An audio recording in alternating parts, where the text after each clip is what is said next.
Hey guys, welcome back. It's episode number 311 of the podcast. And this week you have a really special treat. I'm so excited for you to hear this conversation because this week I am joined by my personal coach, a personal friend of mine, and a fellow boutique owner, Crystal Rose. Crystal's been through boutique boot camp. She's been to the boutique summit. She's been on our LA experience. She's done just about everything she can do inside of the boutique hub. And we've built a friendship along the way. And now Crystal's embarking on a brand new journey, and that is helping other high achieving women feel satisfaction and find peace in what they're doing day to day. In her own journey in building a business around a real niche in our industry, women with muscles, and also battling with her own health journey and mental health journey along the way, Crystal found a new way to not only help herself, but to help others as well. So when I reconnected with Crystal about this new opportunity, I had a couple of questions for her. And it was, Crystal, why do I feel the way that I feel? Why do I do some of the things that I do? I am so blessed to be where I'm at in life and in business that at the end of the day, I just want to feel more peace. I want to feel present in the moment that I'm in. I don't want to always be chasing what's next. And so what Crystal's helped me do is really uncover why I do some of these things. What are the thought patterns? What are the past experiences in my life that have led me to the way that I operate today? So today we're uncovering all of that in the podcast. Plus we're talking about some of the most common struggles that we see in our industry with mental health, with personal fulfillment, with some of the backup behaviors that we all carry. And I think you guys are going to find so much enjoyment in this episode because you're going to maybe find that you're not alone in what you're battling, and you're going to find some actionable strategies that you can take home and put into action right away so that you can be present tomorrow and you can find some peace tomorrow in the journey that you're on. So get ready to meet my friend Crystal. This is going to be an episode that you will want to watch again if you're watching on YouTube, or listen again if you're listening anywhere podcasts are shared. You're going to love this one. Meet my friend Crystal Rose.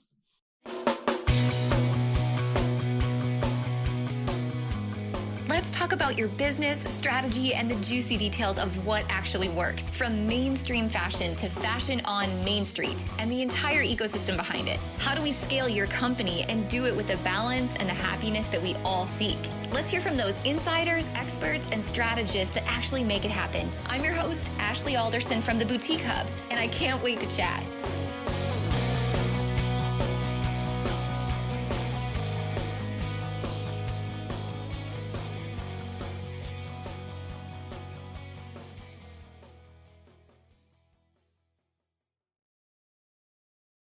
Hey guys, welcome back to this week's podcast. And like usual, you can either catch this while listening to the audio of the podcast or catch us via video on YouTube as well. I'm always loving when I get to interview people I know or that I have real human relationships with that I've met in person. And so this week is one you're definitely going to want to listen to and you're going to love. My friend Crystal Rose, she is a self-love life coach and fellow boutique owner of Rebellia, which is really a pretty cool niche that fits women with athletic bodies, which is common today, right? You've built something out of a need, which I think is so cool. So Crystal, thanks so much for joining the podcast today. Yeah, thanks for having me. I'm super excited about this. I feel like we could go a lot of different directions. There's going to be a lot of squirrels coming out of this conversation, but you guys are going to love the content because Crystal is genius. We've got to tell some backstory first. So we first met, you randomly found the hub and joined the hub a long, long time ago. Yes. And if the hub had existed like a year or so before, I would have been the happiest person. I was searching just for a community, other women, other business owners in the boutique space, just something, anything, because it was just so lonely for me. Yeah. I remember when you came in and when I got to know more about your business, you had applied for boot camp. And I called you and we got to talk about it. And you were really one of the first super niche-y stores that I started to work with, and kind of an emerging category that I feel like today has really blown up more than it was at the time. And then you went through boot camp and the old school version of boot camp, right? Yeah. Yeah. The weekly classes, webinars, we had like other sister boutiques in, and it was great. It was really awesome. Yeah. And you and I got a lot of one-on-one time during that period as well, which I love. I wish we had more of that today. And we've had a chance to meet a couple times in person. Most notably, when we see each other, you try to squat me Yes. like I'm a barbell. Yes. And last time, admittedly, I was pretty weak. I hadn't really been lifting all that much, and I maybe had a glass or so of wine, and I was like, yeah, squatting is a great idea. Almost fell over, almost took out the step and repeat or whatever was behind. Whoops. It was the end of the day. It was a lot of fun. It made for some good pictures. Yes. And you also like to rap some Tupac at early in the wee morning hours after we've enjoyed establishments together in LA Yes. for our LA experience trip. We've been around the block, but Yeah. all, We've had some good times. all the stories.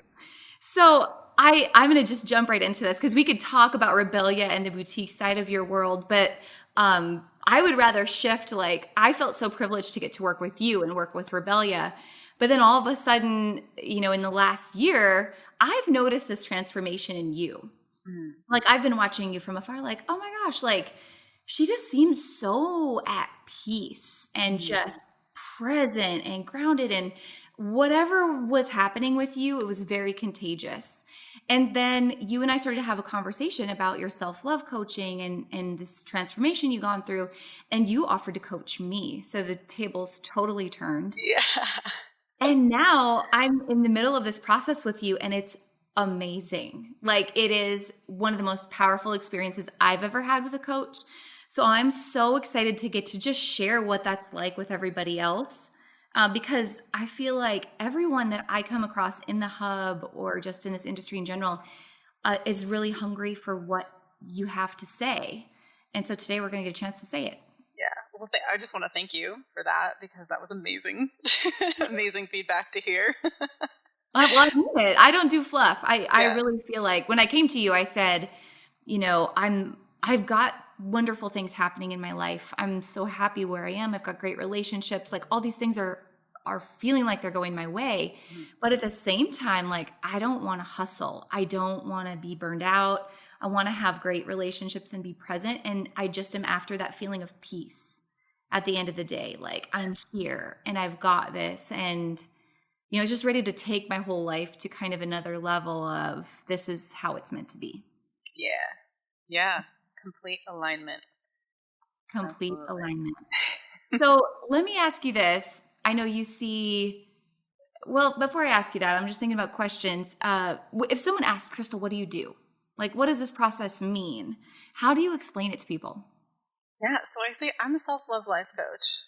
I think when you say self-love, a lot of people think it's kind of a fluffy sort of thing.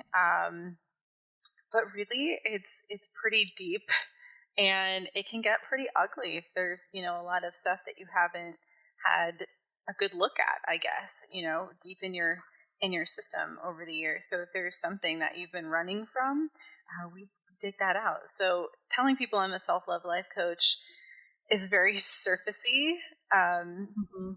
but there's an ugly side to it, and I think it takes the kind of person who's really willing to do the work and is just kind of sick of spinning their wheels. Yeah. You and I have talked a lot about mindset, and I think that's a buzzword anymore. Like, a lot of people know they need help with maybe a mindset strategy, but it's not just about mindset, right? It's not about reading another self-help book or a self-love book. Tell me the difference between mindset work and actually working on your belief system and self-love. Yeah, so mindset is kind of later down the chain, just like your behaviors, right? We have a behavior that we want to change, or we want to start a new behavior that's healthier. And when we work at the behavior level, we just try to change something that may be a coping mechanism or kind of destructive. Maybe you're a people pleaser, maybe you emotionally eat and you're like, I want to stop this. It doesn't stick because there's something deeper, right? And so people go to the mindset. Well, it's my mindset. I have to change my mindset. And again, we are doing things up in our brain, and things can't really stick there. What drives our mindset is our internal belief system, and that is inside of our body, which, especially if you are a busy, high achieving woman, you don't spend a lot of time in your body. You spend a lot of time up in your head thinking, overthinking, thinking about Mhm. overthinking, just going around in circles. And constantly, hustling and think. In our body, there's just like a lot more connection when we can get in there. And we don't even know where some of these beliefs have come from until we're able to really tap into that. So our Mm-hmm. beliefs drive our mindset. And if we only are focusing on the mindset, that's where you're going to spin your wheels and get really frustrated. Mm-hmm. What do you think some of the most common like belief systems that people need to work on, that high achieving women need to work on? Yeah. What are the most common ones? So this is very personal to me. As you mentioned, you kind of noticed a shift in me. And for me personally, I didn't know it, but I was hustling for my worth. And it really kind of whittled down to, I have to do this. I have to achieve this to be enough, to be worthy. And the worthiness is a huge one. Just, I'm not worthy, or I have to do something in order to be worthy, and also to be Mhm. loved. So that's another, internal belief that like I have to do something to be loved, or I won't be loved if I'm not perfect, or if I'm not this. So Mhm. two main things is worthiness and just wanting to be loved.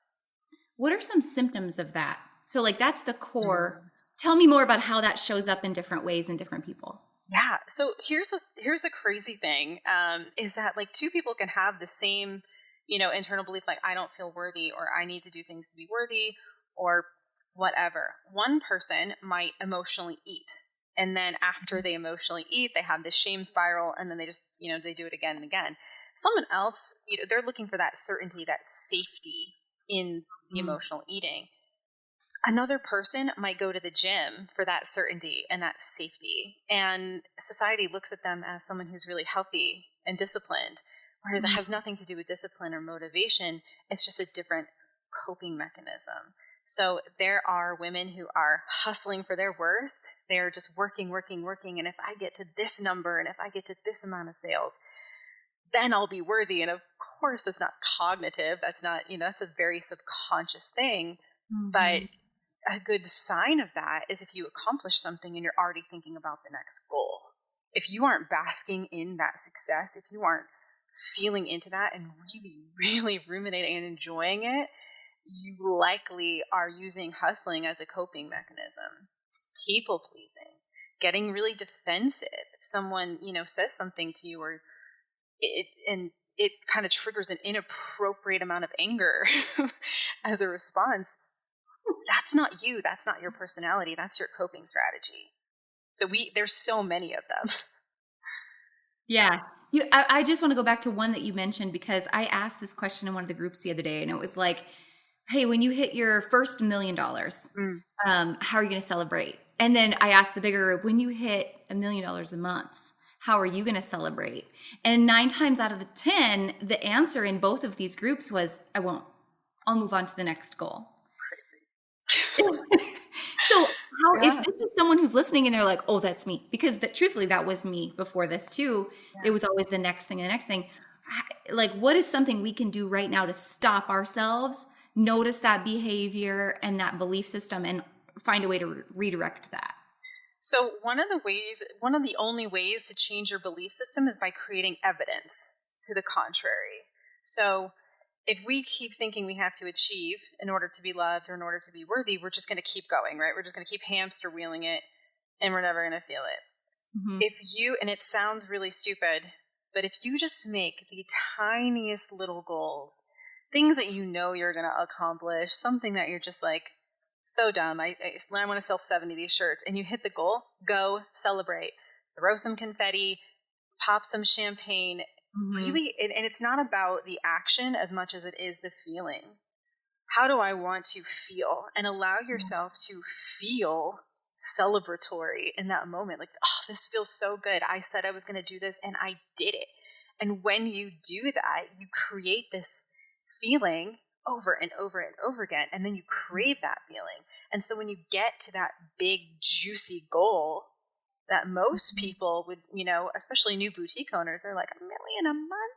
what? You know, that's crazy, right? Like Yeah. when you get to this big juicy goal, you're already in the spirit and in the feeling of celebration. And so you're going to stop and be proud of yourself because you have this Mm, history of celebrating all of these other milestones. But if you yeah. just wait until you feel like you have something big enough to celebrate, well, that's just not big enough. Who cares if I beat last year's sales numbers? I wanted this other thing, right? No, you beat last year's sales numbers for March, then you should be celebrating. Period. Yeah. Period. Oh, you made it through the pandemic. Let's celebrate. You know, people spend their stimulus check on you. You got an amazing testimonial. Celebrate, because you get in that spirit of Mm, celebration, and it's a feeling that you will want and you will create and you will live mhm. in over and over and over. This is so helpful because I think we subconsciously say, I'll be happy when. Yes. Like we're always prolonging happiness. And then we always wonder, like, why am I so unhappy? Why am I depressed? Why do I have these, anxious feelings? And we have to figure out triggers, which is like the word when you're saying all of this, I hear the word trigger that helps snap us into that moment of gratitude that can be every single day. One time you told me, make a smell trigger. Like, what's a Mm. scent you want to smell? Maybe it's an essential oil or something that triggers, like, oh, like take a deep breath and breathe it in. And like, it's a celebration so that we can seek it more often. Yeah, making that imprint with a scent. I mean, scent is tied to memory. It's one of the strongest senses tied to memory. So if you have a favorite perfume, or you want to bust it out for celebration, Mm-hmm. take a good inhale and sit in that feeling. Let that feeling of joy that I just did this, feel it in your body. And you're Mm-hmm. just going to start to feel that more and more. Mm-hmm. How could someone start to like uncover more of the belief systems that maybe they need to investigate? Is it journaling? Is it some reflection? Or like, what's a simple exercise where we could get out of up here and Mm. into down here and uncover where some of these pain points are coming from? So one way to get connected to your body, because you're not, if you think about it, if you're trying to use your brain to figure out what's going on, you're going to go in circles. You're going to think it's one thing when it's really another. So I suggest taking several deep breaths and just allowing everything to quiet down. This doesn't mean that you can't think at all. It just means let's just settle in. What does that feel like to just settle into your body and listen? And sometimes, if you do that when you're triggered, and I don't mean triggered by something like, from trauma. I mean, it could be, but even just seeing another woman's success, if you feel a tinge of jealousy, take a few deep breaths and ask yourself, where is this coming from? Why do I feel this? A lot of the reasons why we're triggered by other women, especially or women are catty, is because they see something. Women are mirrors for each other, right? So if I look at you and I see you as this super successful person and I don't feel like I can do it too, then I'm going to be a little resentful at you, and you're going to trigger me. And if I see something in you and I don't like your personality, or if she's so maybe there's something in me I need to look at, right? Because you're just a reflection. It's not about you, it's about me.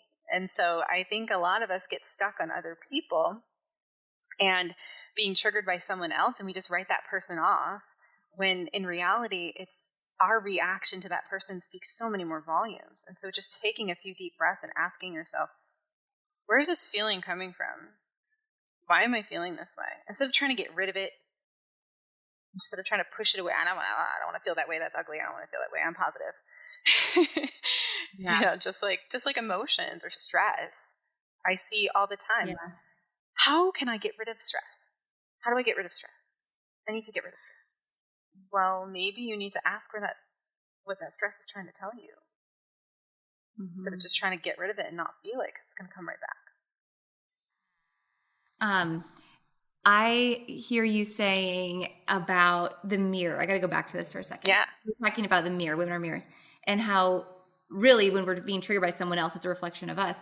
I just want to spin that for a second and remind people that are dealing with maybe negativity in their life or someone bringing hate to you. Mm, You and I have always talked about how hurt people hurt people. Like yeah. that's a real thing. When someone's coming at you, you got to find ways to deflect it because it's not about you. It's always about them and why they're bringing this to you. I mean, Right. granted, there's always a little self-exploration if someone's repeatedly bringing you the same constructive criticism. That's a thing, Yes. but it's a good reason not to take everything to heart too. Yeah, and you can absolutely tell, if someone it just seems like they're just being outwardly nasty with you, and it Mhm. doesn't really feel, like I said, appropriate for like the current situation. Yeah.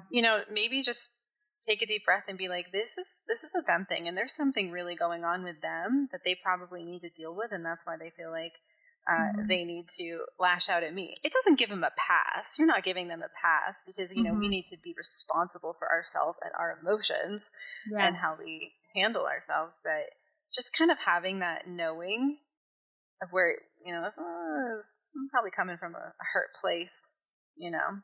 It gives Mhm. you a little bit more compassion, and then you're able to like take it in yourself a little bit easier as opposed to really taking someone, attacking you like very personally.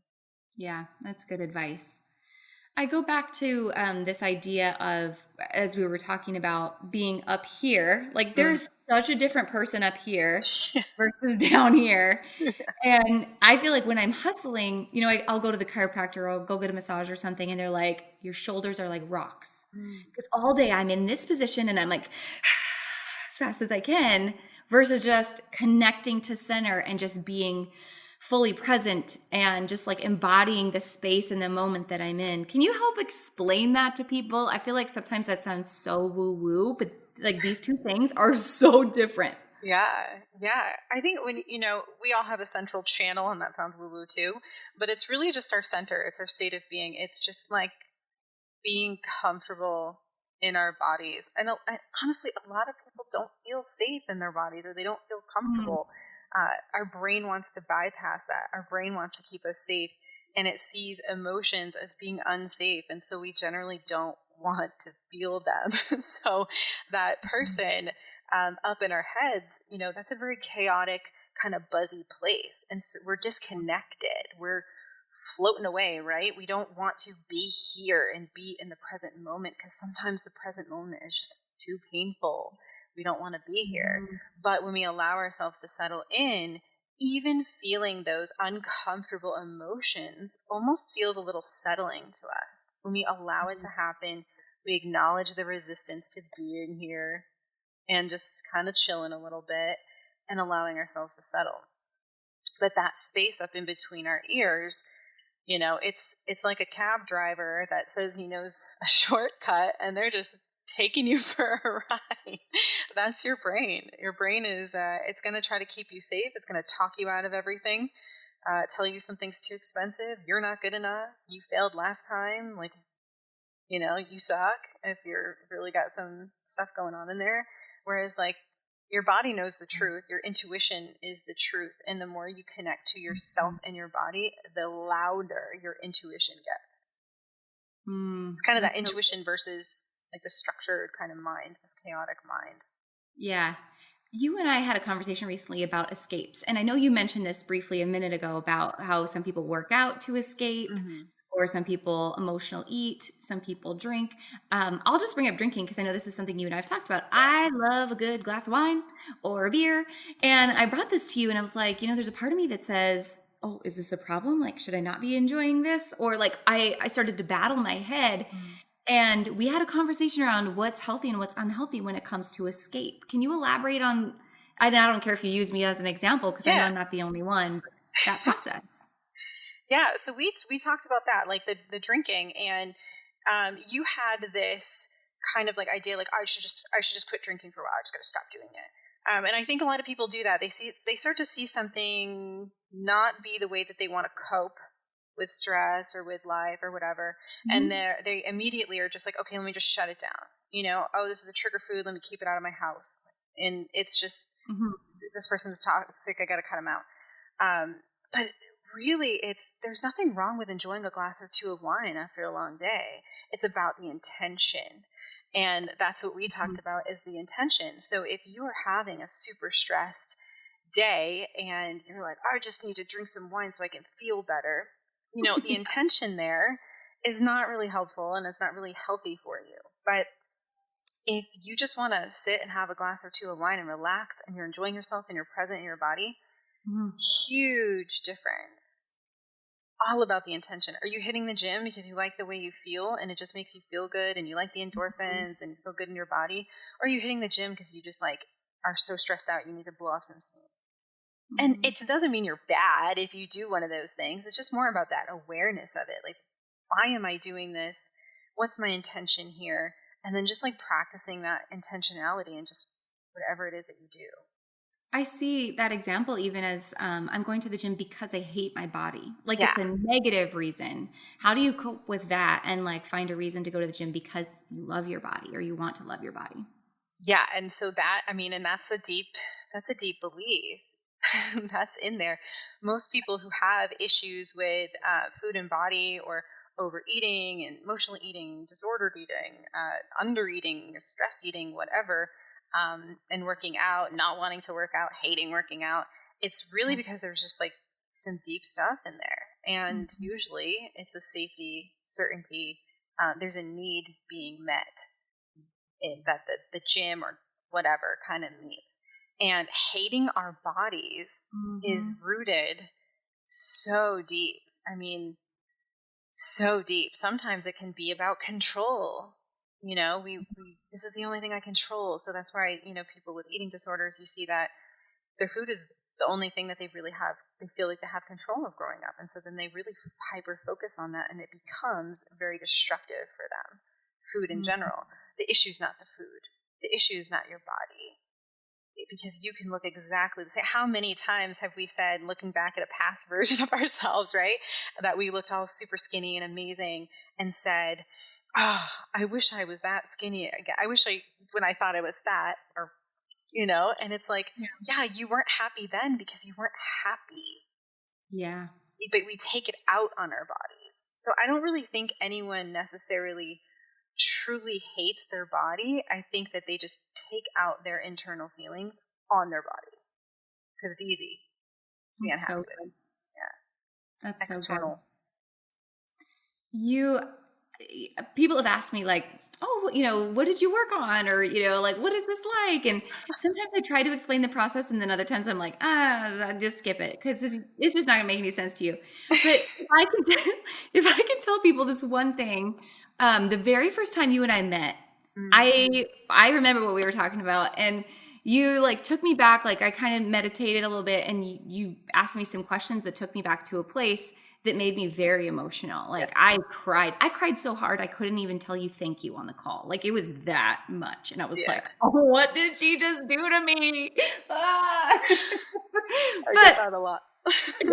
oh yeah, Like, it is what did you really just something. do? You triggered some shit that I didn't know was there. Oh, so if I can explain this, if anyone is still like, I don't get it, you have a way of like helping us to take ourselves back to a moment in time of something that happened to us as a child, a conversation we had with a parent, Mm. or like where a belief originated from somewhere in our past life. That something it comes to you so fast in the Mm. moment when you ask these questions, and I'm just like, oh, I know exactly what happened. And then all of a sudden it's like this unraveling of why did this happen and what should I really feel about it and how do I feel about it now and how can I rebuild this? It's fascinating to me how well this works. And now when I have behaviors that come up, or thoughts that come up, I can assign them to 14-year-old Ashley in a Mm. heartbeat, and I'm at peace with that. Tell me more about this process. Yeah. Fill in So the blanks. I guess like I know it's like it's hard to explain. People ask, and I'm like, ah. So really, my process is getting you into your body, and so sometimes that's through like a guided sort of meditation, and just getting you to feel into yourself. Breathe deeply, triggers your parasympathetic nervous system, which slows everything down, lets you know you're safe. And I ask clarifying questions. There's no suggestion here. It's more of I'm not asking you. I'm not asking you, Ashley's brain. I'm asking your body. Mhm. And we all have sensations and feelings in our body, like that that quickening of your heart when you get an email or a troll comments on your post, right? Or someone's mean to you and you just feel it, or your heart sinks. And our bodies are talking to us all of the time. And so Yeah. what I am doing is I am asking those parts and pieces of your body questions, because what's buried in there is a inner child or a past version of you that still is, your body's still carrying that pain, even though your brain has told you, we're over it. I'm over it. It's not a thing anymore. And it could Mhm. be as simple as some boy in the second grade said something mean to you. Yeah. And of course, at your age now, you're like, why would I ever care about that? But there's a piece in your body that is holding on to it. And it's amazing, just like you said, asking a question and you can immediately snap it to an earlier version of you. Whereas if you were trying to think in your head, you'd likely maybe not even remember what we're talking Yeah. about. It's so true. And it seems so elementary, right? That these things happen and why does it matter? But it does. And I feel like maybe you've said this or someone I've listened to on this topic has said, your body doesn't know the difference between past, present, and future. Yeah, that's me. That's you. Okay, great. Yeah. Thanks for filling that in. So our body, no matter what, no, even though it's a memory, our body can't tell time. So we just want to avoid the emotion altogether. We just don't want to go there. Even though it's in the past, we still feel pain as if we were living in that present moment. Yes. That's fascinating. Yes. And we can also feel pleasure and joy, even if it doesn't exist in our life. And that's the flip side of that coin. And I Mhm. think you and we did an exercise in that. It was, how do you want to feel? How do you want Mhm. to feel? Let's bring that into your body now, today, in this moment, because we can. Mhm. And getting that feeling in your body is just as easy as recalling a memory that maybe was something terrible, and that puts another feeling in your body. Like, we have that power. I think that is so underutilized. When I think about building a vision board, right? Part of the act is, building the board, having the visualization, like seeing the daily reminder. But the other thing that most people miss is actually putting yourself acting as if is a real thing and putting yourself in the moment of how do I want to feel when I accomplish that, or someone speaks that into existence, or I go on that trip, or like whatever it is, and putting yourself there before it happens, because then your body recognizes it as a truth. I'm Yes. gonna make it happen.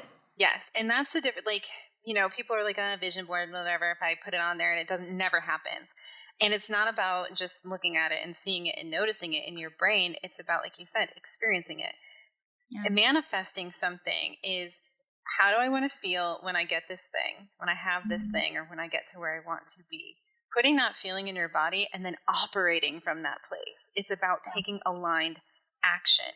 But when we operate from scarcity and we operate from hustle, we do that in our head. And so we're not always going to make the right decision because we're weighing the pros and the cons and the this and the that. Whereas when we're taking aligned action, we're listening to our inner truth and our intuition, and it's gonna work out.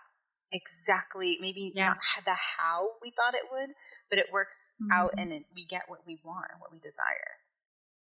Yeah, that's so good. I sometimes Eric and I have had people over for dinner, right? And we have a glass of wine, and then at the end, people are like, "Is that a vision board? Like, what is that?" And Eric and I both will just go on a super tangent because he has vision boards too and is into all of this just like I am. Mm. And we try to explain it, but then people from a logical place, like you're saying, they're like, "I don't get it." You know, why would I put that boat on my vision board if I don't know how I'm going to get it? Yeah. But that's not the point at all. It's the belief that it's possible for you, Yes. that you're going to be able to achieve that, whatever that is. And then it's just like saying the words, I can't afford it, versus Mm. using the words, how can I afford it? And now we kind of create space to be creative and to allow that to happen. It's not about having the answer, it's about asking the question. Yeah. Yeah. Oh, Absolutely. I love this topic. So, a lot of the women in the hub or in our industry are hustlers and high achievers. Um, they're hustling for their worth, which we have now identified as that's an issue, right? We can't Mhm. hustle for our worth. And they're a lot of times hustling up here in this space, which is more masculine Mm. versus being more feminine. You and I, again, we had a whole conversation around masculine and feminine. I would love if you could kind of explain the difference that a lot of high achieving women run into in the differences in the masculine and feminine, and how can we utilize both? Yeah. So a lot of people think masculine and feminine means male, female. but we're talking energetically, and there are very specific gifts of living in the masculine gift and living in the feminine gifts, and then there's a distortion of that. So generally, the distortion of the masculine is that hustle. It's that I can do it all myself. I don't need any help. And it's very closed off. It can be angry, it can be resentful, and it's a very hard hitting sort of feeling energy. Whereas on the other side, the healthy side of the masculine is rooted. And it's strong and it's grounded, and it may be a little bit more, I don't want to say aggressive, but you work hard, but it's not, I gotta keep going, I gotta do this for my work. Whereas the feminine is more flowy. It's grounded in a different way. It's I have to like move my body when I when I talk about it. But the feminine gift is this beautiful, just kind of embodiment. You can just feel it. Whereas the feminine distortion, I think a lot of women, especially women in this industry and that are hustling, have cut off the feminine energy, and so they're living in this imbalance. We're really hyper masculine in our energy, in our energetic space, and we're almost afraid of feminine energy, and we're almost afraid of and sexuality or whatever, and just like feeling good in your body and allowing that. So I think that a lot of the times it can come, and this is a whole nother long, deep topic, but generally, a distortion in the feminine can be that passive aggressive, that manipulation, that, it's kind of an underlying thing. And that usually comes from mother wounding. And just like the masculine, the distortion of the masculine comes generally from father wounding. So it's, if there's a parent that you craved the most love from, and you didn't get your needs met with that parent, you're going to fuel one of these, your energy is going to be off, and you're probably going to dip to whichever side that is. That's so helpful. The more I've had this conversation with you, the more I recognize how this works in my own life. I mean, granted, there's a lot of different tangents we could go down, but I think about the need to be creative. So being a business owner, and I talk about this a lot in boot camp, like there's right brain, left brain. There's the social media, customer service, the fashion, the buying, like it's all very creative. And then there's the analytical and the numbers and all these things. It's just like masculine and feminine. I feel like we have to have both in order to grow, and be aware of both in order to grow. We need to have fun. We need to like allow ourselves to have fun. And that's a lot of, the work, and like noticing that there's, maybe an inner child or something, a hurt part of you that happened when you were 6 or 12 or whatever. That little girl that, needs to have fun and needs to be playful. We need to play. The more we play and the more we have fun, the more space we have for the analytical and the other stuff without feeling burnt out. Yeah. So a lot of women are hustling in the hub and maybe not showing up for themselves the way that they should. What do you think that means? That mind, body, and just being able to show up and nourish yourself. What kind of practices can we put into play to take care of ourselves better? So I think that one of the biggest problems with that is that it's almost like we're juggling, right? And if we stop for a moment to readjust, it's all just going to fall apart. I think that we all know you can't pour from an empty cup. We say that all the time. I don't think you should be pouring from a full cup either. I don't think you should be pouring out your cup ever. I think you should be overflowing your cup first, always. And that's terrifying. That's terrifying because, oh no, if I give to myself, then my business is going to suffer. My family is going to suffer. What happens is when you are overflowing your cup, everyone gets from the overflow. They're getting more of you, and there's more of you to give. There's such a spaciousness there that you have for more people when you're giving to yourself. And that's not squeezing in a pedicure or a bubble bath into your busy schedule. That's not what it is. It's waking up every day and asking yourself, what do I need today? What do I need today? How could I experience more joy today? What can I do for myself in that space? And when you start waking up and asking yourself that question and then fulfilling that, you Mhm. grow the capacity for your business, for others, and you start operating from a place of being centered and Mhm. balanced as opposed from hustling, because you think you're going to get that, whatever it is you need, or that joy from the work, and you're not. That's so good. I I think like when I hear the words ease and abundance, right? I used to be like, I want some ease and abundance. Where's that stuff come from? But I mean, as woo and wild as this sounds, it comes from that question. It Mhm. comes from not thinking I need to hustle and thinking I need to do my to-do list and thinking maybe I should hire, but I'm scared to because what if I fail? Which Mhm. means maybe I won't be worthy and maybe someone won't love me, right? It's all this like down this rabbit hole that we chase. But it's waking up and asking that question and knowing what we need. It's Yeah. thinking versus knowing. And that's in us. It's there. We know what the answer is. We're scared of failing, so we don't act on what we know. Yeah, it gets to be easy, and no one, it's a hard concept, I think, to grasp. But even just, I was in the midst of doing this work myself last year, and we had like record breaking sales months. And I was sitting here like, I'm not, I'm not even doing, I'm what? Like, I was not doing more, I was doing less. Yeah. But my energy was different. I was in alignment. I wasn't making these decisions out of fear or scarcity or I have to hurry, I have to do this, or how do I was just like, oh yeah, we're gonna do this. All right, cool. And if something didn't work or we had a bad sales day, I was like, meh. I wasn't attached to the outcome.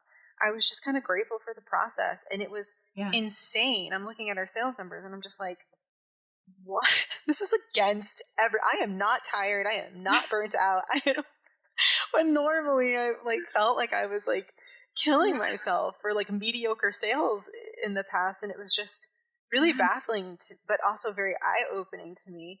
Yeah. It gets to be easy. It Yeah. doesn't have And to be a grind. it's contagious too. Like I told you I noticed your energy as you were going through that. Your Mm. staff notices that energy, your spouse notices that energy. We are responsible for the energy we bring into the room, right? Every Yeah. day we're responsible for it, we give it to others. And it's just like the law of attraction, right? The more that you focus on something, the more you're going to find or receive those things, the more they're going Hmm. to become noticeable to you. And the same is true with energy. The more you are, I think, attached to that energy or giving that energy, the more you're going to receive it back wholeheartedly. Yeah, it's kind of like that, if you were single and dating, right? And you're not interested in dating, and all of a sudden all these guys come out of the woodwork, or you just start dating someone you really like and all of these guys start crawling out of the wood. They're like, she's happy, I can tell, they can smell it like miles away. But there's also that when you're like kind of desperate and you really I really want a boyfriend and I just want to be loved, and like everyone is repelled by you because you're just like trying to force something. And when you're not Yeah. forcing it and you're just kind of like, yeah, you know what, I'm happy with me and everything's good, it's like Oh everyone's my God. attracted to you, and it works in business also. Yeah. Eric always says, I just think this quote is so funny. Eric always says, desperation is a stinky cologne. And it is. And you It can is. smell it a mile away. That's why no one likes used car salesmen. Mm. It's the same concept. Yeah, I mean, and if you notice you're marking down, you're just, "Oh, I gotta get a sale, I gotta get sales. Like, what do I do? Drop my prices? Like, what do I need to do? Do I have to go live every single minute of every single day?" And it's like your customers can smell that. They can. And if you're just kind of like, you know what, I am providing an amazing service. I provide amazing customer service. My products are top quality. And I'm showing them to you with confidence. And I love everything I have on my body. They're like, I'll pay whatever for it. I want what she's got. It's the girl that Yeah. walks in the room. You know, everyone knows someone that when they walk in a room, they captivate the whole room. Like they Hmm. own the space. It's not what they're wearing. It's nothing they've said. It is their energy. It's the person they are being. Yeah. And all of us can be that. All of us. We Mhm. all, I mean, it's so cliche, but like we all have gifts. We all are special. And if you think you are so special that you're not as special as everyone else, like think about that. Like Yeah. if there are so many women out there living their dreams and you Yeah. don't think that's possible for you, it's almost like arrogant to think that you're so special that it's not possible for you. Oh, I like that. Write that down. That's so good. Okay, so Crystal, everyone's listening and they're like, okay, what do I do tomorrow? I'm going to wake up tomorrow, and what do I need to do to start going down this path? I want to feel the way you were telling me is possible for me to feel. Ask it, like, I'm just going to walk it back. Ask yourself, how can I love you more? What do you need? What do I need today? Mm-hmm. What will bring me joy today? True joy, not external validation. And what can I do for me that will bring me joy today or in this moment? That right there is a game changer. Even if you don't believe that you deserve it, or maybe there's some ingrained belief there, asking yourself the question, you'll be surprised if you quiet down your mind and you ask yourself the question, the answers that you'll get. So good.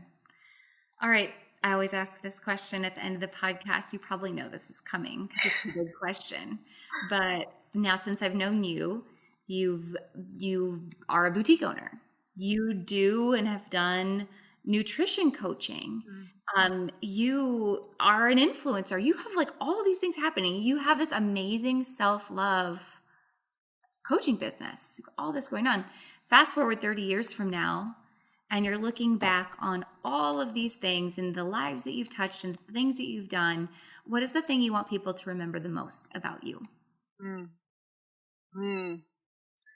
Just how I made them feel. That I made them feel seen. I think that that's such a gift that so many people don't feel. That's what, in 30 years from now, I'm going to be counting the impact, not my dollars. Yeah. So good. Crystal, you have been such a light on this podcast. Thank you a million. You're welcome. So welcome. I adore you. Well, the feeling is mutual. I can't wait to, do some Tupac again soon. Driving down a black Suburban on Hollywood Boulevard, the whitest girls there. I don't know what you were thinking, but it was fun.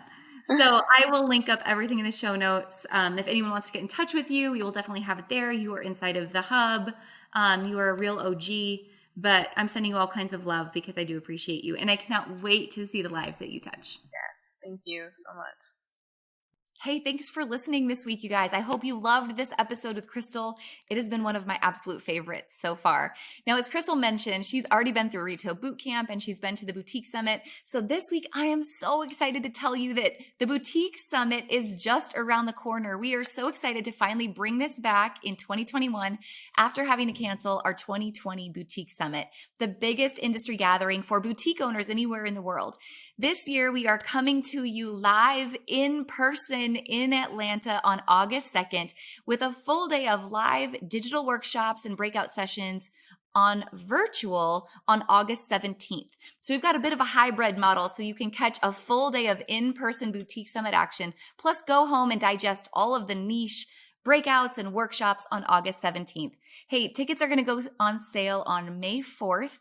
You are not going to want to miss this because they will go fast. Due to COVID restrictions this year, our space is limited. So check out the show notes to get on our wait list, our first to know list, so you can access some of the limited tickets that we have to this year's event. Plus, hear all the details about the speakers that are coming your way. I cannot wait to see you guys in person. If you plan to join us for the 2021 Boutique Summit, mark your calendars and get ready right now.